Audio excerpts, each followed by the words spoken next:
Welcome to our Web Academy webinar. I am Mike Vorontsov. I am a senior iOS developer and squad lead in Skyscanner at London. I work as iOS developer since 2010, and I'm reading courses at Web Academy since 2014.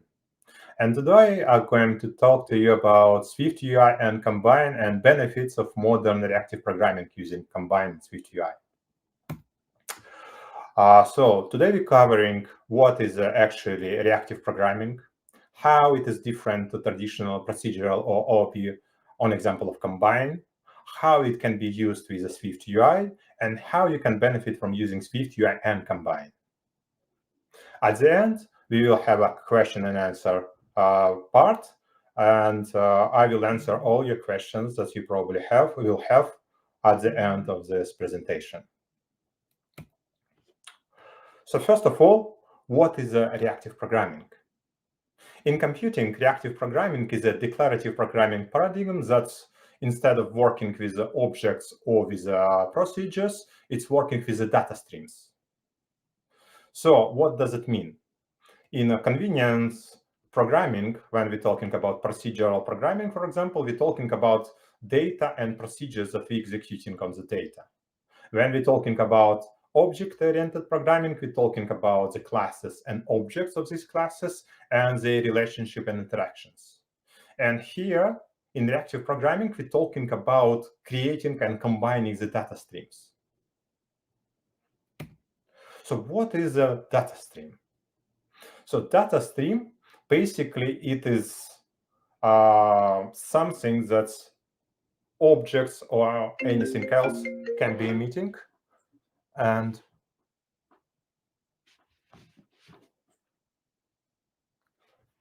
sorry, I've been told that I'm not showing the screen. Okay, let me check it out.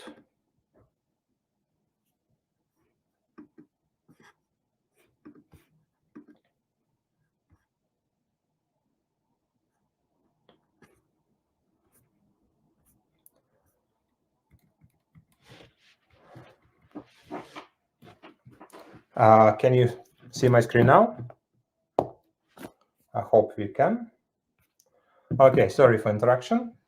It's a new system that I never worked with and not very comfortable with, but we learn everything new from this webinar, I guess, including myself. So I'm talking that as basically the data streams, it's beginning from the emitter. And again, the reactive programming, it's not to be contradictory to objective-oriented programming. We can combine both.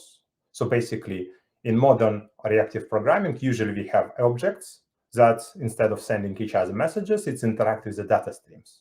It means that we have an object, and the object has some emitters that emit the data.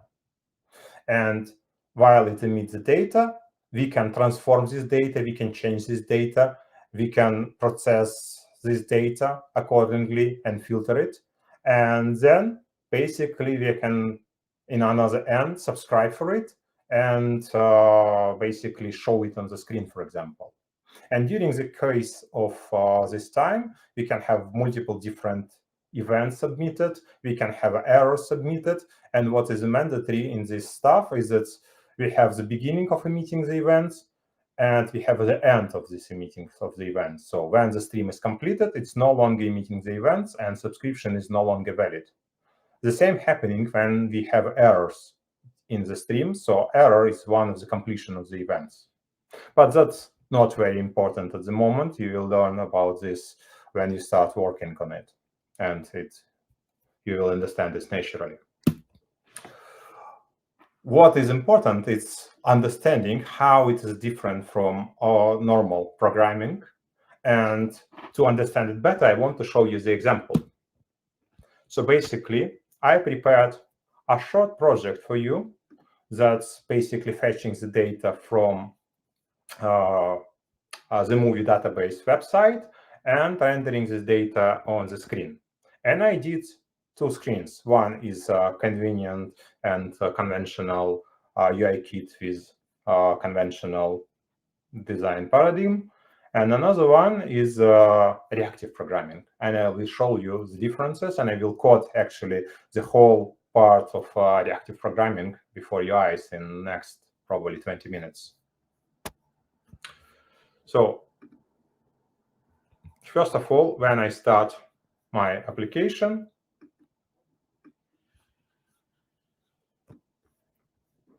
I have some search field, and I type in some movie name I want to search for, like Marvels, for example. I type in, I get the names, I get the movies that have the search concept. Very simple project, very simple application, very simple idea. But what is happening? So this is traditional programming. In this case, we have a search field that is an object.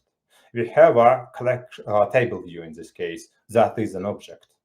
And to populate table view, we need to have this table view subscribe for a data source that is our view controller and conform to the protocol of our data source, and so on. So a lot of things attached. So in general, my code looks like that. I have some table view inside my view controller. I have the area of the movies, and when the search happened, basically, so first of all, when to make the search happen, I need to subscribe my search bar to have the delegate as view controller is my delegate for the search bar, and my search bar button clicked, I'm executing the search. So a lot of strings attached and a lot of intermediary levers attached. And to the search, I'm basically creating URL. Then I am creating the request. I am adding the HTTP headers to this request. Then I'm using shared session. I'm creating data task. And in the data task, I'm providing completion handler for my data task. So if you're working with the Swift, you probably know all of it. And then we need to process errors. We need to make sure that we have the data. Otherwise, we need to process another errors that we don't have data.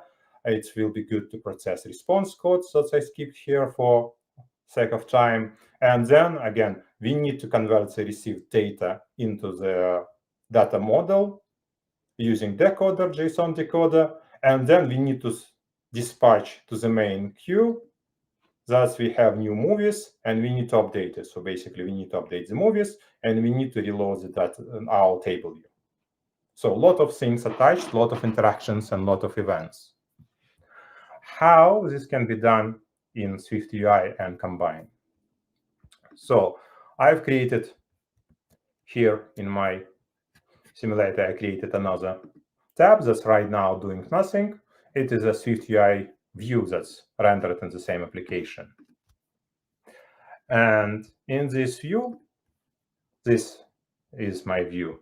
So basically, I want to do a couple of things. First of all, I want to create this vertical stack, or I can create even like a list, let's say, of elements that I want to show. And in the list, for example, I want to create my text field. And in text field, I want to create, so this is a placeholder for my text. So search, and then value. So in the value, I need to provide the bindings for my text field. So when I edit my text field, it automatically updates the value of my things. In order to do so, I need some object that will process my responses. Potentially, I can do everything in SwiftUI view, but it's not very good, and it's not matching a solid principle about basically separating the logic layers from the presentation layer. So instead, I will create the view model. And view model, I put some commenters for me to write it faster and have kind of where I can glimpse, but I will write everything for you from the scratch. So I create view model, and I want to make my view model observable object. Observable object, it's a specific protocol. So when something conforms to this protocol, it tells SwiftUI that this object can change and SwiftUI had to monitor it. And in my view model, I want to create a published variable that is a search text. That is string, and by default it's empty. So now in SwiftUI, I can first of all refer my view model and initialize it when it's needed, and then I can create the bindings. So I can create my view model search text, and I want to have a binding to it, like that. And I'm sorry, it's probably, let me try again. So it's here, not value text, sorry about that. So binding to view model search text. And let's, instead of running the simulator, now I can use the preview. So preview is specific feature of SwiftUI if you never use SwiftUI. So I can run the code for this particular view in the Xcode. So in fact, it's running simulator, but it's built-in simulator inside the Xcode.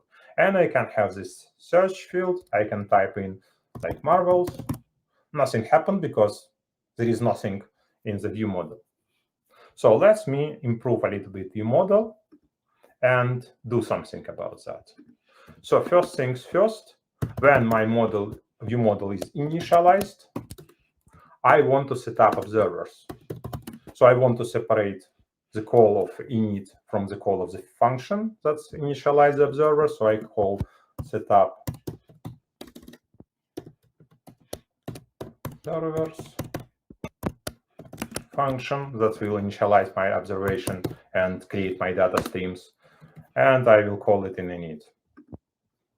And here I can go to my search field, search text, and this published thing, it's actually called property wrapper if you never used it before. It means that we can use the value of my search text at the moment when I'm referring to it, or I can use a publisher for it. And publisher is something specific to the Combine. This is part that we start being reactive. And in this case, I want to have, so to refer the publisher, I need to have a $sign and name of my published text field. So here now, this search text will emit this text events. Every time the search text updated, it will emit the events. And in this case, I want to make it simple. I want to just basically sync it. So sync, basically, it's kind of a funnel that receives all events I'm receiving. I want to print whatever I'm receiving here, text. I want to print the text that I'm receiving. And what is important about these publishers, I want to put these publishers into dispatch into the bag, disposable bag. So when we're creating observers and when we're creating these data streams should have limited time when to leave and how to leave. And we have control when this is created and when it's to be destroyed. And to make it live as long as my view model lives, I just put it into the set. And when my view model is deallocated, it will destroy all variables, and it will destroy the content of my bag, and it will destroy all the bindings I put into the bag, something like that. And in Combine, we have a specific function for all basically subscribers that we can, or cancelable events, that I can put it into the bag like that. So let's see what's happening. Now, if I go to my preview, when I start typing some text, if I switch to preview mode, you see every time I type, I immediately receive event. So this is data stream. My text field emits the events, and in my view model, I subscribe for these events, and I'm just printing it as a console. smooth, but we can do more. So let's establish something. So first of all, I want to have a published variable of the movies that I will be rendering on the screen. Second, in SwiftUI, in the list, I want to subscribe for each movie in my view model movies. And for each movie, I want to create a vertical stack. In a vertical stack, I want to put text. That will be my title, and it will be, so here it is a movie, just to make it simpler. And so it will be my movie title, and then, and I want to have it font title, and another text underneath that will be my movie overview with a font body. And I want to have my v-stack alignment, basically, let's say center.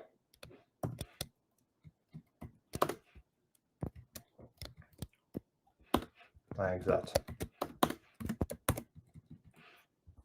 So for each movie in my view model, I will create the v-stack and will render two text fields. That's it. And what is important in my for each, it supposes that movies had to be identifiable objects, so it had to make difference between them. So if it's not providing IDs, I need to provide IDs manually. So my IDs will be self. It will be actually title, supposed to be like that. So my identifier will be title of my movie, and this will make them unique. At the moment, it is sufficient. So that's my view, and of course, I don't have any movies yet. So what I'm gonna do? I wanna listen to my search text, and when my search text is received, I want to make the network call. And to make network call, first I want to create the search. So first of all, I want to create URL from it. So I want to convert my search text into URL. And instead of doing mapping, I can do compact map, so prevent from error. So as you know, converting URL from the string, it can return me an empty URL. Also, it shouldn't be happening, but it can be. So when I have a search text, I want to have my basically URL. I'm taking it from my notes like that. So I am creating the URL, and I don't need to have any force and wraps or any kind of case of covering it somehow, because I'm using compact map. So anytime I search failed to comply to my URL, I'm just ignoring it, basically. And again, a little bit to make it more obvious, I can use like that implicitly, or I can make it explicit. So query in and use query. So now when I have my URL, I want to convert it into the request. So now I have to convert it to URL request. And here I want to create basically my request, insert the headers into this request, and return this request. So it's a little bit more complicated block, not one-liner, like that. So now I have the request. So now I want to have a flat map. Flat map, it's basically receiving any data from my stream. In this case, it's a request. Sorry, I don't need to use it. I don't have an answer for that. Is there something else I can help with? No, Siri, thank you. So in this case, it's receiving the request in, and as a result, it should return another publisher. And my URL session, it has a publisher for data task, for actually request.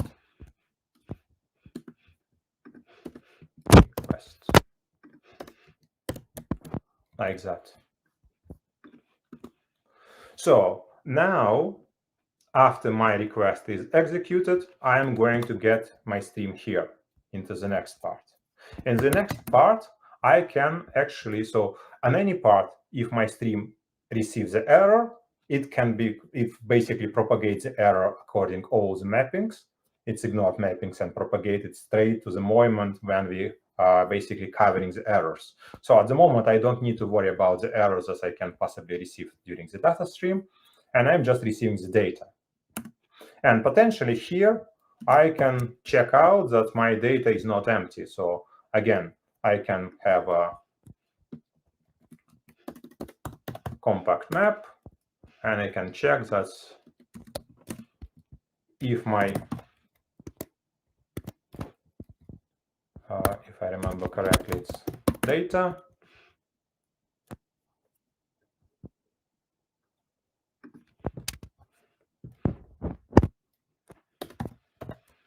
Is empty, I return nil.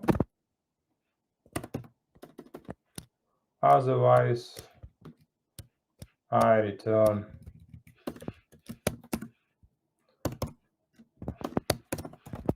data.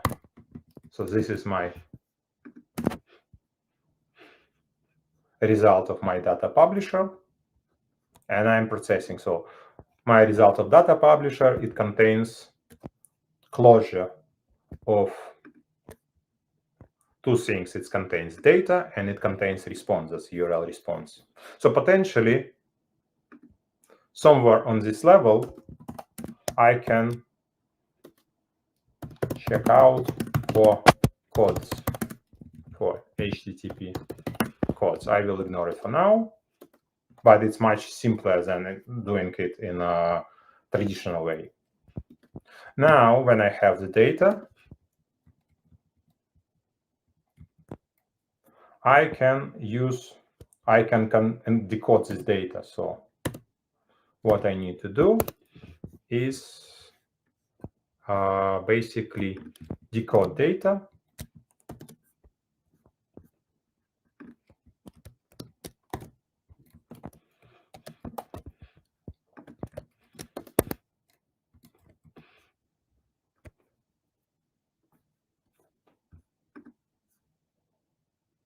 So my compact map cannot differ what the type of nil is. So let's make it a little bit cleaner then. First of all, I want to return data.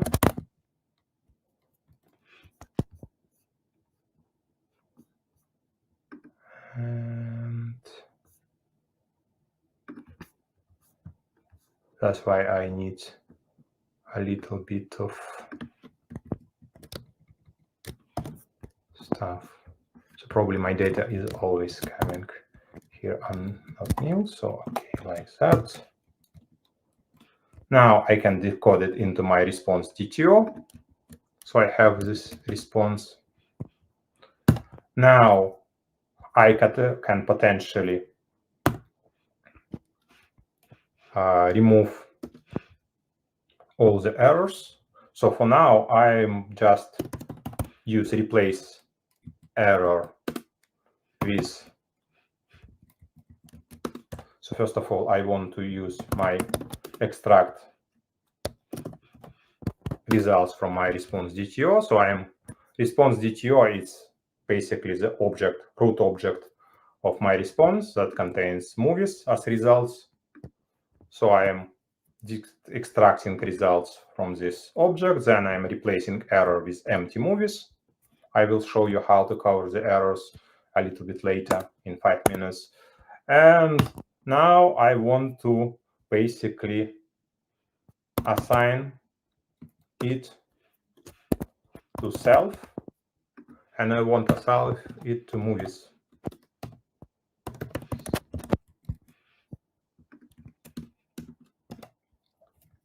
And I want to store it in my bag, everything of it. So you see how it comes clean and nice. I am receiving search text. I am converting this search text into URL. I am converting this URL into the request. I am performing this request. I am extracting data from the response. I am decoding this data to response DTO. I am extracting results from response DTO. I am replacing errors with empty array of the results. And I am flowing it directly into the movies. What else I need to do? I want to do it on main stream, so I want to receive it on main, dispatch queue main. I want to receive these events on main queue. So that's how we're doing with the multi-threading here. And what another things I don't want to search text, search requests when every time the search text changed. I want to debounce. Debounce means that it will wait for some time. In this case, it will be 1 second before executing the request after user end typing. And I want to use it on dispatch queue main. So it will wait 1 second, and if no user changes, then it will send the requests. So it prevents me sending millions of requests while user typing, something like that. And that should be it. Let's see how it works. I refresh my preview. I type marvels. I wait 1 second. Here we are. I am receiving the data and rendering it in my view. Again, what we can improve? Error handling.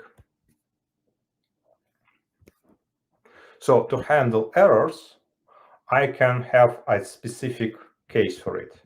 So instead of showing me movies, I can show errors. And in this case, my view models, it will not have the movies inside, it will have the state. So what I want to do is I want to create the state. And in my state, I will have either error or movies. So in this case, I will publish this state. So I will cover up movies. I will have a published variable state, for example, and this will be state with array of movies inside. I think it's not generic. So, but potentially in production code, we usually make the states generic, but in this case, it's not. And it's have a by default empty movies when it's initialized. And when we start typing, again, I am receiving array of movies here, but instead of working with it directly, I convert it to the state.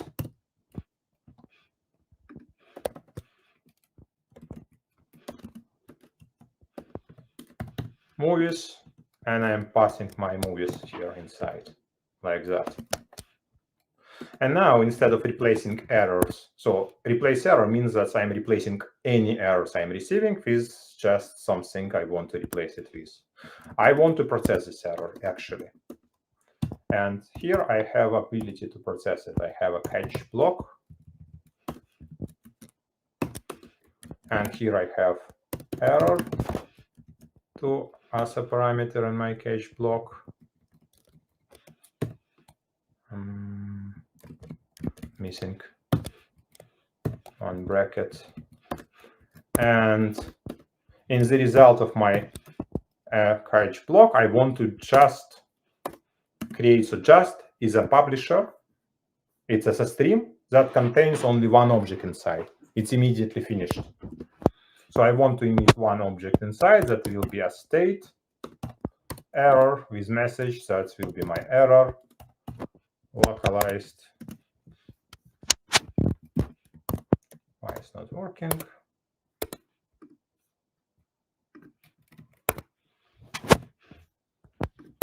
Catch.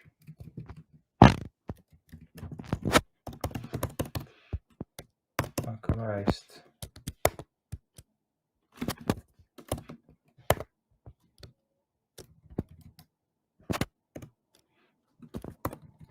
Remember correctly, like that. So only restrictions I have, this event had to comply with events that I have in my main flow. So it's state, and here is state. So I can replace it now. And let me see if it works. First of all,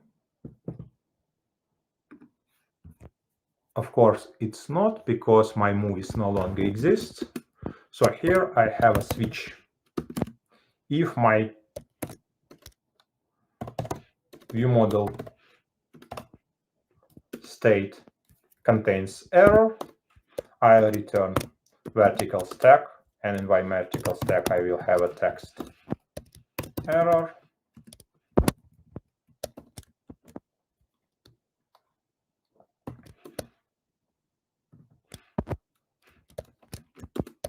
And another text that will show me my message, like that. And if I have movies, so for the movies, I will have my for each block. It goes here. And again, instead of my view model, now I am referring to my array of movies.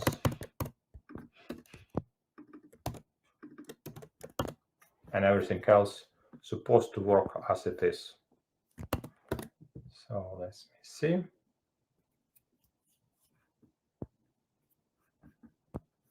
So the preview functionality is very good, but when you're operating the entire application, it has some drawbacks. It's supposed the entire application to compile. So I prefer to compile the entire application with command B command, build it, and then just run it. So my things for some reason cannot verify the error for some reason. So catch just state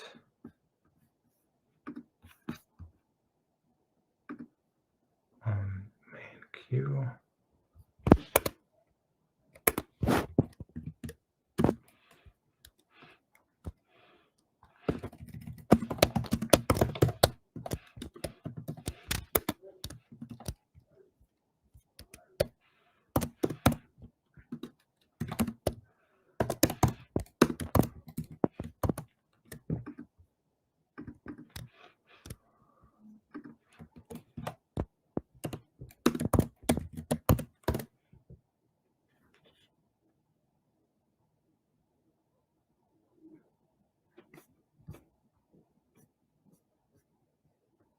And of course, it doesn't have movies anymore, so I need to assign it to states.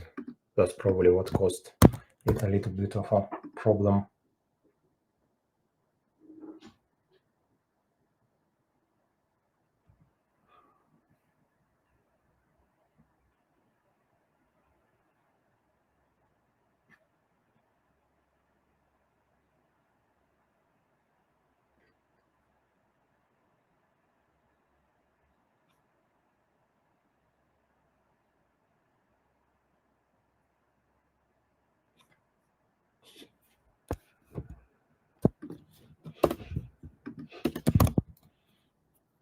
And what I'm trying to do is provide explicitly what publisher should be, what of what type. And I'm using type eraser to convert it to any publisher. But probably it's don't need it. Type movies.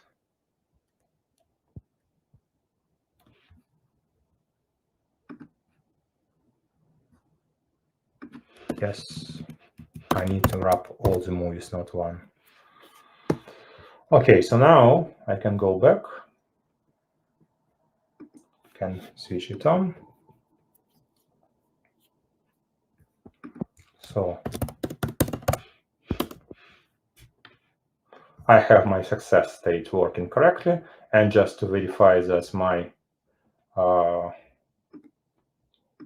error processing work correctly, so I can turn potentially Wi-Fi, for example, off, but I can't do it during the presentation. So I just added fake field, and I can go back to my thing. So now I expect to have errors decoding search for something. And here I have an error. Data could not be read because it's missing, because I don't have fake field. And instead of having this quite big and not very comfortable code about a lot of things in one function, I have very nice and good and very convenient set of converting things in my data stream.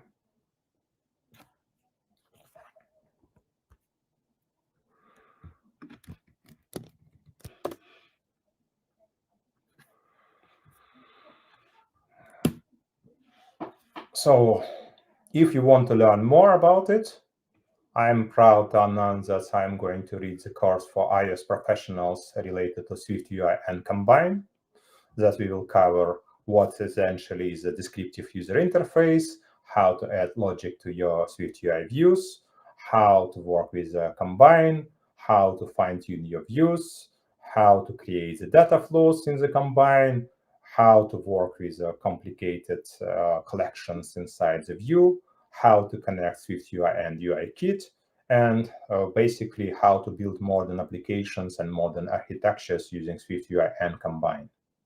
As well, in the end, we cover up a little bit about code reliability, unit testing, snapshot testings, and mocking the dependencies. You can join to this course after this call, and probably you will have some nice ideas and some nice promotions following up. I will be ready to answer all the questions if you have any at the moment.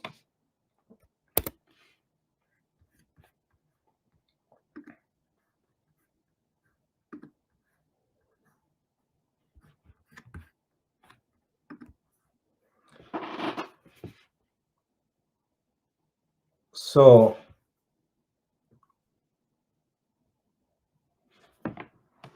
couple of questions. How do you implement state management in SwiftUI?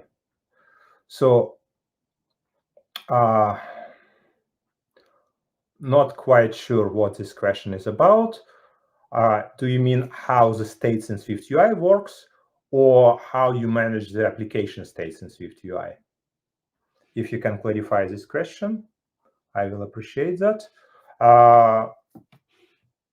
I will go to another questions. Is SwiftUI easy to learn? How long does it take to learn? So if you know the basics and the essentials of the Swift, you can learn SwiftUI in like 1 week, probably. It's very easy to learn. The question of the SwiftUI is that it is big. So you can learn essentials and you can be comfortable building something basic on SwiftUI in 1 week, maybe less.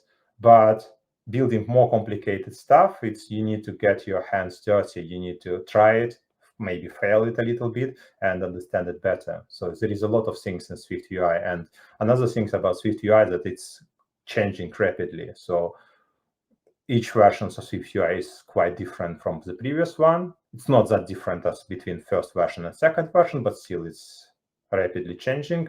And some concepts is changing from version to version.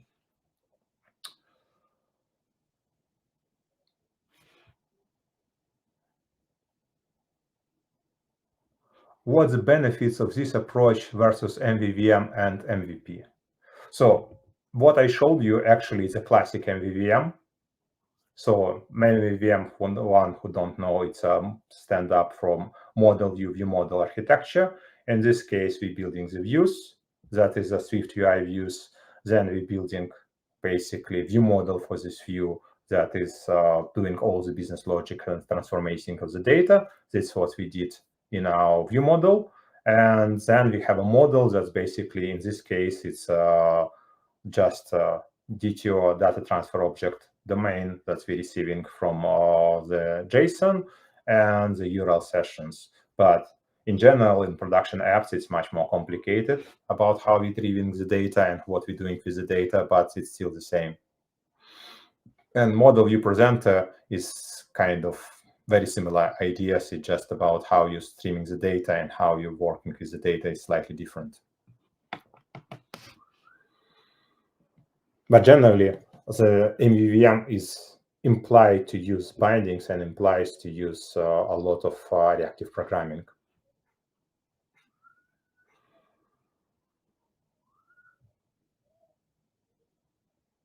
So application states, Victoria clarified that's how SwiftUI manages application states.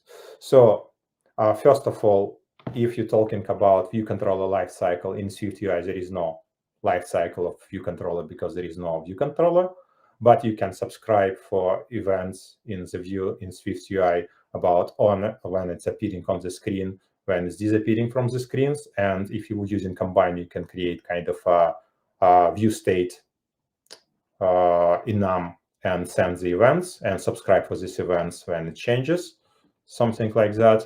And if it's about application states, so you can subscribe for application state inside the application itself when you're building Swift UI through the applications, or you can subscribe for notifications and notification sender that sends all these application state events as well, becoming active, resigning active, and so on, and reacting on this accordingly in your view model, for example.